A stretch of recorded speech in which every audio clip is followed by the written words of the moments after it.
Good afternoon, gearheads. Got my crank back yesterday.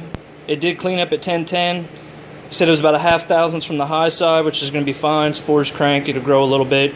Clearances need to be a little bit high anyway. In fact, it might have been a little bit tight beforehand. I was able to get my argon bottle finally filled up. It's kind of a lot of pain for 16 bucks, but what are you going to do?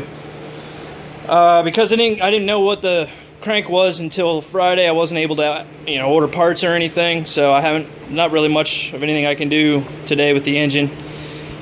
It's kind of the pain of only being able to do things on Friday. And I got my parts ordered and everything, so hopefully next week I can kind of fit the rods to the crank and make sure my side play is good and kind of get them in order. The reason why I do that is because I'm going to hang the rods to hang the pistons on the rods, and the pistons on a big block are kind of directional because of the valve reliefs and stuff, so I want to make sure that I get my rods set up the best I can for equal and good side play.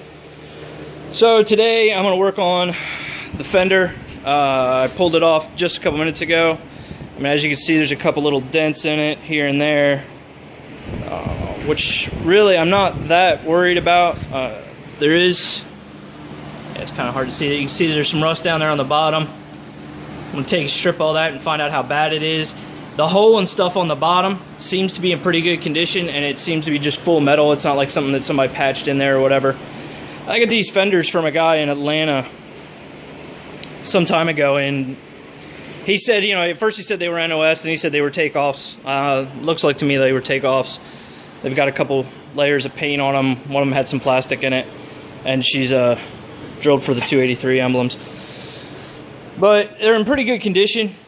As you can see, they're not perfect. There is a little bit of rust here and there on them, but I got a really good deal on them, which most of us can find pretty good deals every once in a while, But that's what I'm going to do today. I'm going to strip that out and work on getting that repaired, and then I don't know where I'm going to go from there. So, all right, have a good day. And I'll update you a little bit later on. Thanks. So here's the spot. I just, might takes a couple minutes. It's actually still hot. This polycarbonate disc I get from Harbor Freight make a really quick work of this, and they don't score the metal all up. And they don't make it real hot, so you don't have to worry about overworking the metal if you're just trying to strip paint. Anyway, got some brazing that they've done. This might be a patch piece they tried to braze in, but it didn't do a really good job. As you can see, there's a hole all the way through, so the brace on the back side is bad because this is right where the brace is, which tells me the thing obviously didn't have very good drainage, like a drainage hole got plugged up or something like that.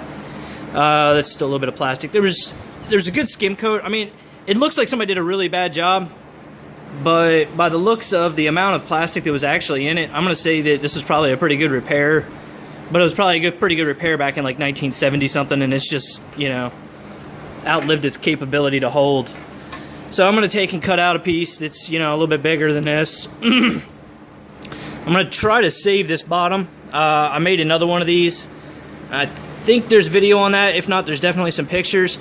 And it's kind of a pain to make, but it's not that big a deal. But this one's in really good shape, so I'm going to try to leave it. And I'm just going to try to cut this piece out and then repair the brace on the backside, and then just lay a new piece of metal in here. But that's going to take probably a little bit, so I'll talk to you guys a little bit later today. Thanks. Alright, here's a picture, or here's a video of the brace. You see it's pretty well rotten up to here. I got good metal up here, so that's where I'm going to go up to. For the outside of the fender, cut a patch out of a cereal box. I like cereal boxes. They're a little bit more stiff than paper, so they work a little bit better for me to stay in place. It's got the edge here. That actually, it'll sit on here actually like this. And this is the contour of the fender. I want about a 1/4 inch in on that. I know there's a little bit of an arc here, and I do that because it helps me place the panel.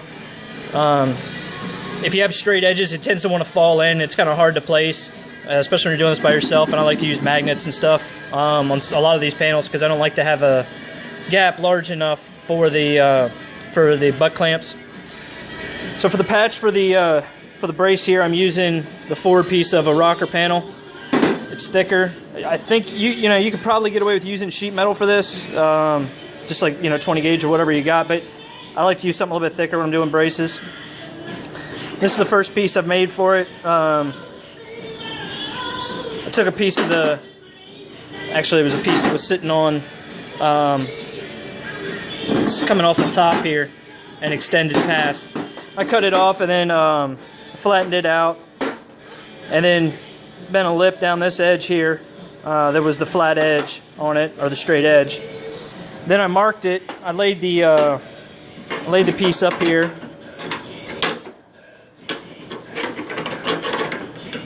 And then I kind of marked this forward spot, and then I marked the back spot.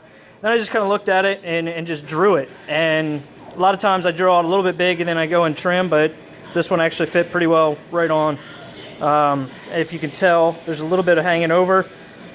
But when I butt the next piece up to it and weld to that, that'll kind of, that little edge right there will burn off, because it's actually a lot of, it's just kind of edge that the cutoff wheel put on it. But so I should be able to go with 2 more pieces. This will be a 90 that'll come up to the lip on the panel that I made. And then this is going to be a piece of L that fits in here sort of and goes up. I don't know, that piece, I might end up having to make it out of 2 separate pieces. I don't know. We'll see. But that's where I'm at, and I'm going to continue to work on it, and I'll talk to you guys later. Thanks.